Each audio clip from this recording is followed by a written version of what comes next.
सुप्रभात बच्चों, एक बार फिर से आपका स्वागत है आपकी हिंदी क्लास में। तो आज हम अपने इस वीडियो में पढ़ेंगे हिंदी व्याकरण का पाठ 3। क्या है पाठ का नाम?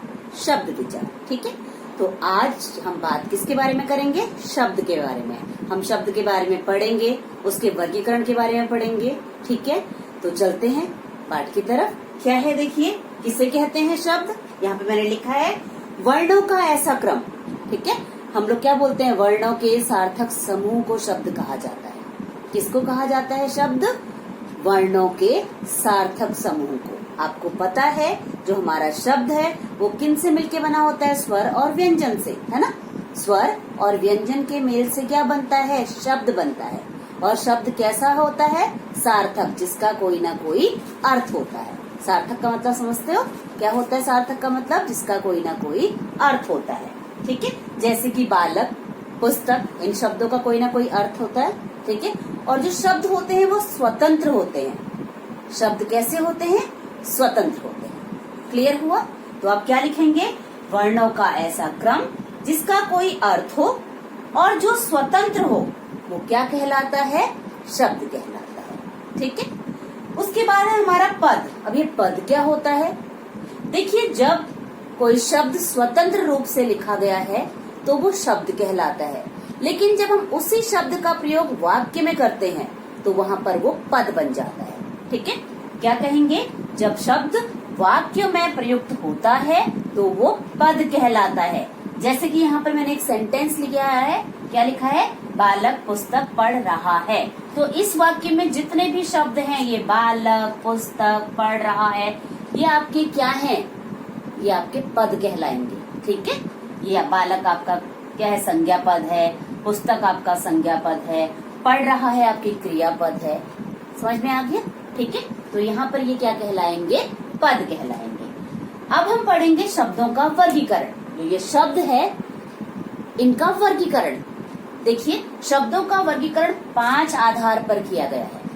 कितने आधार पर किया गया है? 5। सबसे पहला है आपका स्रोत का आधार। शब्द कहाँ से आया, कहाँ से लिया गया है। ठीक है, स्रोत का आधार यानी कि शब्द की उत्पत्ति कहाँ से हुई, कैसे हुई, राइट। दूसरा है रचना के आधार पर। तीसरा है प्रयोग के आधार पर। चौथा है व्याकरणिक प्रकार्य के आधार पर। और 5वां है आपका अर्थ के आधार पर। ठीक है, तो ये 5 आधार पे हमने शब्द का विभाजन किया, यानी कि शब्द के भेद हम पढ़ेंगे। किस आधार पर? इन 5 के आधार पर। तो चलते हैं शब्दों के भेद जानने के लिए। देखिए बेटा, ये है स्रोत के आधार पर शब्द के भेद। ठीक है, शब्द के भेद या वर्गीकरण। तो स्रोत के आधार पर शब्द के कितने भेद हैं? 4 भेद। ठीक है, कितने भेद हैं? 4। सबसे पहला है आपका तत्सम शब्द, दूसरा है आपका तद्भव शब्द, तीसरा है देशज और चौथा है विदेशी। ठीक है, किसके आधार पर? स्रोत के आधार पर। स्रोत के आधार पर शब्द को 4 भागों में बांटा गया है। तत्सम, तद्भव, देशज, विदेशी।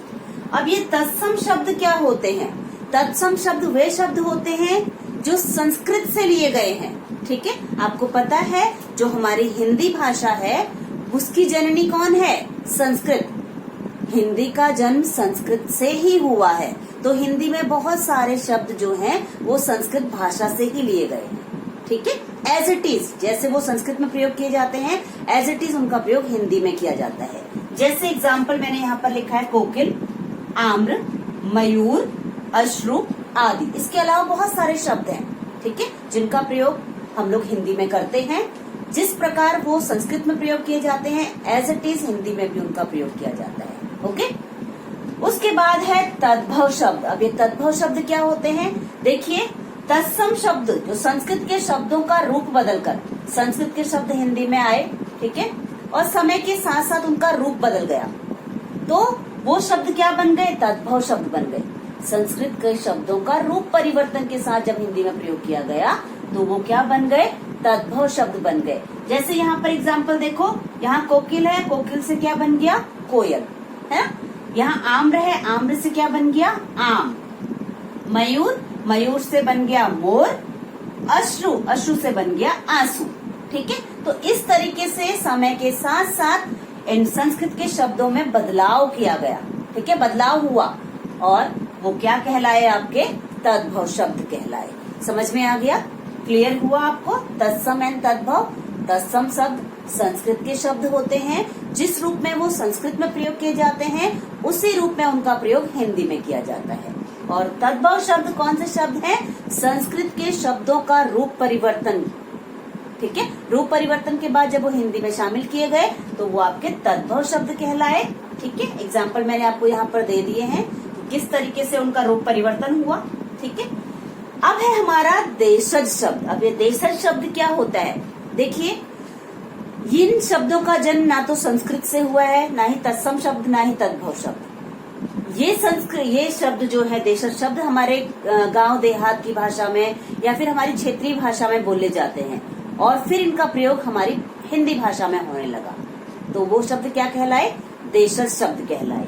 ठीक है, एग्जाम्पल देख लीजिए, जैसे पगड़ी, झुग्गी, लकड़ी, थैला आदि। ठीक है, तो ये कौन से शब्द हैं? आपके देशज शब्द, जो हमारे देश की क्षेत्रों में, अलग अलग क्षेत्रों में बोले जाते हैं। ठीक है, और बाद में उनको हिंदी भाषा में शामिल कर लिया गया। लास्ट है आपका विदेशी शब्द। अब ये विदेशी शब्द क्या होता है?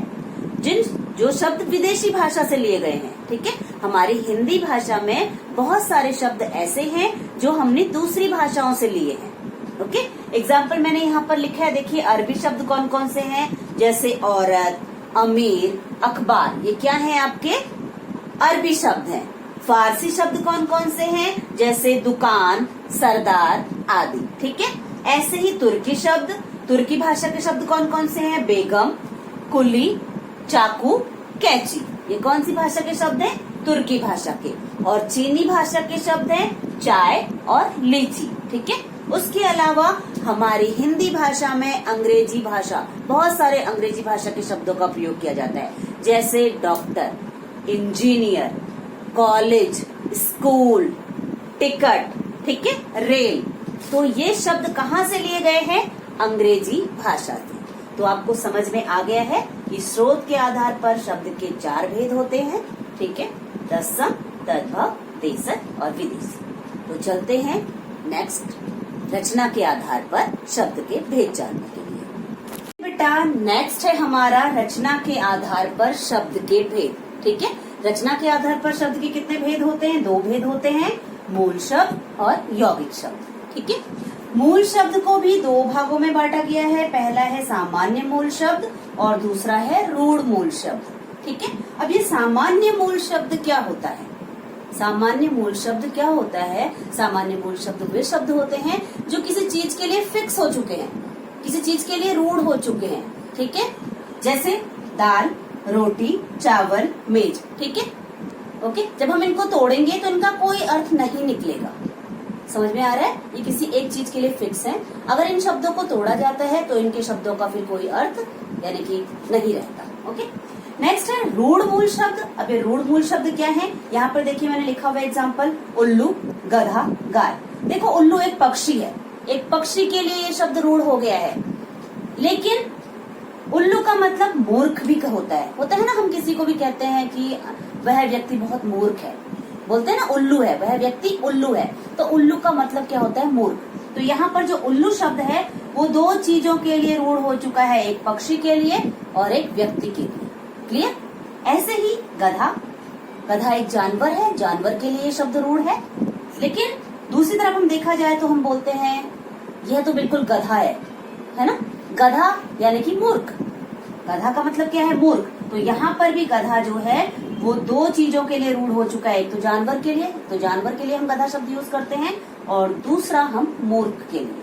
ठीक है, ऐसे ही गाय, गाय एक जानवर है, जानवर के लिए वो फिक्स है, गाय जानवर। ठीक है, लेकिन गाय का हम कभी कभी सेंटेंस हम यूज करते हैं ना किसके लिए भी, ये लड़की बिल्कुल गौ है, गाय है, तो वहां पर गाय का मतलब क्या बन जाता है? सीधी। ठीक है, तो ऐसे शब्द आपके क्या कहलाते हैं? रूढ़ मूल शब्द कहलाते हैं। क्लियर हुआ? चलिए नेक्स्ट, यौगिक शब्द। यौगिक शब्द को भी 2 भागों में बांटा गया है। कौन कौन से? सामान्य यौगिक और योगरूढ़ शब्द। ओके, अब ये सामान्य यौगिक क्या होते हैं? जब एक या एक से अधिक शब्दों से मिलकर जो बनता है उसको सामान्य मूल शब्द कहते हैं। जो शब्द एक या एक से अधिक शब्दों से मिलकर बना है। जब हम उन शब्दों को तोड़ते हैं या अलग करते हैं तो प्रत्येक शब्द का कोई ना कोई अर्थ होता है। जैसे यहाँ पर पहला है रसोई घर। अगर हम रसोई घर को तोड़ेंगे तो रसोई प्लस घर, देखिए यहाँ पर रसोई का भी अर्थ है, रसोई यानी किचन जहाँ हम खाना बनाते हैं, घर मीन्स घर, ठीक है, क्लियर। तो दोनों शब्दों का अर्थ है, जोड़कर क्या बन गया, रसोई घर। ऐसे ही विद्यालय, विद्या प्लस आलय, है ना, विद्या प्लस आलय यानी कि विद्यालय का घर, दोनों का अर्थ है, ठीक है। ऐसे ही घुड़सवार, घुड़सवार का अर्थ क्या है, घोड़ा। अगर हम तोड़ेंगे इसको तो टूटेगा कैसे, ये घोड़ा प्लस सवार यानी कि घोड़े पर सवार। दो शब्द है, घोड़े का भी अपना अर्थ है, ठीक है, और सवार का भी अपना अर्थ है। तो सामान्य यौगिक शब्द वो शब्द होते हैं जो दो या दो से अधिक शब्दों से मिलकर बने होते हैं, और जब हम इन शब्दों को अलग करते हैं तो दोनों शब्दों का कोई ना कोई अर्थ होता है, ठीक है। लास्ट है आपका योगरूढ़ शब्द। अब ये योगरूढ़ शब्द क्या होता है, देखिए मैंने एग्जाम्पल कुछ लिखे हैं यहाँ पे, नीलकंठ, पीताम्बर, लंबोदर। आप देखेंगे नीलकंठ, नीलकंठ को अगर तोड़ते हैं हम लोग तो क्या आता है, नीला है कंठ जिसका। ये नीलकंठ हम किसके लिए यूज कर रहे हैं, शिव जी के लिए करते हैं ना। हम नीलकंठ शब्द का प्रयोग किसके लिए करते हैं, शिव जी के लिए करते हैं, ठीक है। तो ये जो योगरूढ़ शब्द होते हैं ये अपना सामान्य अर्थ छोड़कर किसी विशेष चीज के लिए यूज होते हैं, किसी विशेष व्यक्ति वस्तु के लिए यूज होते हैं, है ना। तो यहाँ पर जो नीलकंठ है वो शिव जी के लिए बोला जाता है। ऐसे ही पीताम्बर, पीला है अंबर जिसका यानी कि भगवान विष्णु, भगवान विष्णु के लिए बोला जाता है पीताम्बर। ऐसे ही लंबोदर, लंबा है उदर जिसका, किसको बोला जाता है लंबोदर, गणेश जी को, ठीक है। तो ऐसे यौगिक शब्द जो किसी अपने सामान्य अर्थ को छोड़कर किसी अलग ही चीज के लिए फिक्स हो गए हैं, रूढ़ हो गए हैं, उन्हें हम क्या बोलेंगे, योगरूढ़ शब्द। समझ में आ गया आपको, ठीक है। अब चलते हैं अपना थर्ड, कौन सा, तीसरा भेद जानने के लिए। किसके आधार पर, तीसरा भेद हमारा है प्रयोग के आधार पर। चलिए देखिए बेटा, तीसरा है आपका प्रयोग के आधार पर शब्द के भेद, ठीक है। प्रयोग के आधार पर शब्द के तीन भेद हैं। सबसे पहला सामान्य शब्द, दूसरा है पूर्ण पारिभाषिक या फिर तकनीकी शब्द, और तीसरा है आपका अर्ध पारिभाषिक शब्द, ठीक है। तो सबसे पहले हम मूल शब्द, सामान्य शब्द देख लेते हैं। सामान्य शब्द मूल शब्द को ही कहा जाता है जिनका प्रयोग हम अपने डेली लाइफ में करते हैं। डेली हम जिन शब्दों का प्रयोग करते हैं, फॉर एग्जाम्पल जैसे आम, रोटी, दांत, चलना फिरना, खाना, हंसना, ठीक है। डेली रूटीन में हम जिन शब्दों का प्रयोग करते हैं वो शब्द आपके क्या कहलाते हैं, सामान्य शब्द कहलाते हैं। दूसरा है आपका पूर्ण पारिभाषिक या फिर तकनीकी शब्द। पूर्ण पारिभाषिक यानी कि क्या मतलब हुआ इसका, जिन शब्दों को हम परिभाषित कर सकते हैं, जिन शब्दों की हम परिभाषा दे सकते हैं, वो शब्द इसमें आते हैं, ठीक है। तो अलग अलग क्षेत्र में हम अलग अलग शब्दों का प्रयोग करते हैं। जैसे कि यहाँ पर मैंने दिया है कार्यालय के क्षेत्र में, तो कार्यालय के क्षेत्र में हम किन शब्दों का प्रयोग करते हैं, देखिए निर्देश, निवेश, विज्ञप्ति, ऐसे बहुत सारे और भी शब्द हैं, ठीक है। उसके अलावा बैंक, बैंकिंग के क्षेत्र में हम किन किन शब्दों का प्रयोग करते हैं, बैंकिंग के क्षेत्र में ऋण, खाता, किस्त, नगद, करते हैं ना इन शब्दों का प्रयोग हम, है। कानून के क्षेत्र में किन शब्दों का प्रयोग करते हैं, कानून के क्षेत्र में आपका मुकदमा हो गया, ओके, और आपका केस हो गया, गवाह हो गया, फरियादी हो गया, इन शब्दों का प्रयोग हम कानून के क्षेत्र में करते हैं। और लास्ट है आपका व्याकरण के क्षेत्र में। व्याकरण के क्षेत्र में हम किन किन शब्दों का प्रयोग करते हैं, संज्ञा, सर्वनाम, विशेषण, क्रिया, ठीक है। ये व्याकरण के क्षेत्र में हम इन शब्दों का प्रयोग करते हैं। और ये जितने भी शब्द यहाँ पर लिखे हैं इन सब को हम परिभाषित कर सकते हैं, इन सब की हम परिभाषा दे सकते हैं। इसीलिए इन शब्दों को पूर्ण पारिभाषिक या फिर तकनीकी शब्द कहा गया है। क्लियर हुआ। चलते हैं लास्ट वाले पर। ये है आपका अर्ध पारिभाषिक शब्द, ठीक है। कौन सा है, अर्ध पारिभाषिक शब्द। देखिए ये वो शब्द होता है जो अपने क्षेत्र में तो पूरी परिभाषा देता है, लेकिन अगर इस शब्द का प्रयोग हम अलग क्षेत्र में करते हैं तो वहाँ पर वो सीमित होता है। फॉर एग्जाम्पल मैंने यहाँ पर लिखा है ना, गति, वेग, चाल। देखा जाए सामान्य शब्दों में तो गति, वेग, चाल, तीनों का मतलब स्पीड से ही होता है नहीं होता? तीनों का अर्थ देखा जाए तो स्पीड ही होता है। लेकिन भौतिक विज्ञान में, भौतिक विज्ञान यानी कि फिजिक्स में इन तीनों को अलग, इन तीनों की एक डेफिनेशन नहीं है, इन तीनों की अलग अलग डेफिनेशन है, इन तीनों का अलग अलग मीनिंग है। हम इन तीनों को स्पीड नहीं कहेंगे, यहाँ पर हम वेग को वेलोसिटी, गति को स्पीड और चाल को मोशन कहेंगे। और इन तीनों को डिफाइन किया जा सकता है, लेकिन सिर्फ फिजिक्स में, यानी कि भौतिक विज्ञान में। लेकिन सामान्य किसी और क्षेत्र में अगर हम लेके चलते हैं इसको, तो ये एक ही चीज दर्शाता है, वो क्या है? स्पीड। क्लियर हुआ? मैं आशा करती हूँ आपको ये समझ में आ गया है। ठीक है, तो चलते हैं आप नेक्स्ट पर। ओके, चलिए देखिए बेटा, फोर्थ है आपका व्याकरणिक प्रकार के आधार पर शब्द के भेद। ठीक है, किसके आधार पर? व्याकरणिक प्रकार के आधार पर। व्याकरणिक प्रकार के आधार पर शब्द के दो भेद होते हैं। सबसे पहला है विकारी शब्द और दूसरा है अविकारी शब्द। पहला क्या है आपका? विकारी शब्द और दूसरा है आपका अविकारी शब्द। अब ये विकारी शब्द क्या होता है? विकार का मतलब होता है परिवर्तन या फिर बदलाव। जिन शब्दों में बदलाव होता है, जिन शब्दों में बदलाव होता है, किसके कारण? लिंग, वचन या काल के कारण। जिन शब्दों में लिंग, वचन, काल के कारण बदलाव होता है, वो आपके क्या कहलाते हैं? विकारी शब्द कहलाते हैं। और अविकारी शब्द कौन से होते हैं? जिन शब्दों में लिंग, वचन या काल के कारण कोई बदलाव नहीं होता, वो आपके क्या कहलाते हैं? अविकारी शब्द कहलाते हैं। समझ में आ गया? ठीक है, विकारी शब्द कौन कौन से हैं? देखिए, पहला है संज्ञा। हम लोग व्याकरण में पढ़ते हैं ये सब कुछ, व्याकरण में हमने ये सब कुछ पढ़ा है। ठीक है, संज्ञा, सर्वनाम, विशेषण, क्रिया। ठीक है, ये चारों क्या हैं? आपके विकारी शब्द हैं। क्यों है ये विकारी? क्योंकि इनमें परिवर्तन होता है। किसके कारण होता है? लिंग, वचन और काल के कारण। ठीक है, लिंग, वचन और काल, इनके कारण परिवर्तन होता है।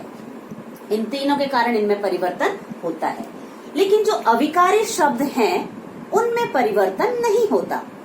उनमें लिंग, वचन या काल के कारण कोई भी परिवर्तन नहीं होता। अब ये अविकारी शब्द कौन कौन से हैं? समुच्चय बोधक, संबंध बोधक, क्रिया विशेषण, विस्मय आदि बोधक। ये पूरा चैप्टर बेटा, इन सब का मीन्स अविकारी शब्द आपका एक पूरा चैप्टर है। उस चैप्टर को हम पूरा रीड करेंगे, पढ़ेंगे, आगे चल के समझेंगे। ठीक है, यहाँ पर शॉर्ट में समझ लीजिए। समुच्चय बोधक शब्द वे शब्द होते हैं जो दो शब्दों को जोड़ते हैं, दो शब्दों, दो वाक्यों को जोड़ते हैं। ठीक है, संबंध बोधक शब्द संबंध बताने वाले, क्रिया विशेषण क्रिया की विशेषता बताने वाले शब्द। ठीक है, विस्मय आदि बोधक, ठीक है, जो भाव हमारे प्रकट करते हैं, आश्चर्य, दुख, प्रशंसा, है ना, वो क्या है? विस्मय आदि बोधक। समुच्चय बोधक में और, तथा, इसलिए, लेकिन, किंतु, परंतु शब्द आते हैं। संबंध बोधक में के पास, के नीचे, के ऊपर ऐसे शब्द आते हैं। क्रिया विशेषण क्रिया की विशेषता बताने वाला, तेज क्रिया कैसे हो रही है, कहाँ हो रही है, कब हो रही है। ठीक है, और विस्मय आदि बोधक विस्मय प्रकट करने वाले शब्द। ठीक है, एक एग्जाम्पल मैं आपको देती हूँ। जैसे यहाँ पर मैंने लिखा घोड़ा, घोड़ा तेज दौड़ता है। ठीक है, ये आपका एग्जाम्पल हो गया, घोड़ा तेज दौड़ता है। यहाँ पर मैंने घोड़ा का घोड़े कर दिया, वचन चेंज कर दिया, वचन बदल दिया। ठीक है, फिर सेंटेंस अब मैं क्या लिखूंगी? घोड़े तेज दौड़ते हैं। तो यहाँ पर आप देख लीजिए बेटा, क्या नहीं बदला है? आपका संज्ञा चेंज हो गया, आपकी क्रिया बदल गई। क्या नहीं बदली? क्रिया विशेषण नहीं बदला। ये तेज शब्द क्या है? क्रिया विशेषण है, क्योंकि क्रिया की विशेषता बता रहा है क्रिया कैसे हो गई। ठीक है, कैसे हो रही है। तो ये तेज शब्द में कोई बदलाव नहीं हुआ। तो ऐसे शब्द आपके क्या कहलाते हैं? अविकारी शब्द कहलाते हैं, जिनमें लिंग, वचन, काल के कारण कोई परिवर्तन नहीं होता। नेक्स्ट पे आइए, फिफ्थ वाले पर क्या है? अर्थ के आधार पर शब्द के भेद। अर्थ के आधार पर शब्द के चार भेद हैं: एकार्थी, अनेकार्थी, पर्यायवाची, विलोम। ये शब्द भी हम आगे पढ़ेंगे। ठीक है, हमारा पूरा चैप्टर है, हम इनको भी आगे चलकर पढ़ेंगे। क्या होते हैं? देखिए, एकार्थी शब्द जो एक अर्थ प्रकट करते हैं। ठीक है, एक अर्थ प्रकट करने वाले शब्द एकार्थी कहलाते हैं, और अनेकार्थी जो एक से अधिक अर्थ प्रकट करते हैं। ठीक है, एक से अधिक अर्थ प्रकट करने वाले शब्द अनेकार्थी। पर्यायवाची, ठीक है, समानार्थी शब्द जिसको हम कहते हैं, एंड विलोम शब्द एक दूसरे का उल्टा अर्थ बताने वाले शब्द। तो ये पूरे आपके अलग से चैप्टर हैं, हम सारे चैप्टर पढ़ेंगे आगे चल के। ओके, तो इस चैप्टर में इतना ही था। आपको समझ में आ गया होगा कि हमने क्या पढ़ा? शब्द के भेद पढ़े अलग अलग आधार पे। ठीक है, सबसे पहले हमने पढ़ा उत्पत्ति का आधार, दूसरा रचना का आधार, तीसरा प्रयोग का आधार, चौथा व्याकरणिक प्रकार्य का आधार और पांचवा आपका था अर्थ के आधार पर। ठीक है, तो ये आपका पूरा चैप्टर है। उसके अलावा आपने क्या करना है, जितने क्वेश्चन भी आप हैं इस पार्ट के वो डिस्क्रिप्शन बॉक्स में आपको मिलेंगे। ठीक है, आप डिस्क्रिप्शन बॉक्स में जाकर देखना, वहां पर आपको सारे क्वेश्चंस मिलेंगे। वो आपने अपनी नोटबुक में करने हैं, अपनी कॉपी में करने हैं। ठीक है, तो ये वीडियो मैं यहीं पे समाप्त करती हूँ। वीडियो को प्लीज बेटा लाइक एंड सब्सक्राइब करना बिल्कुल मत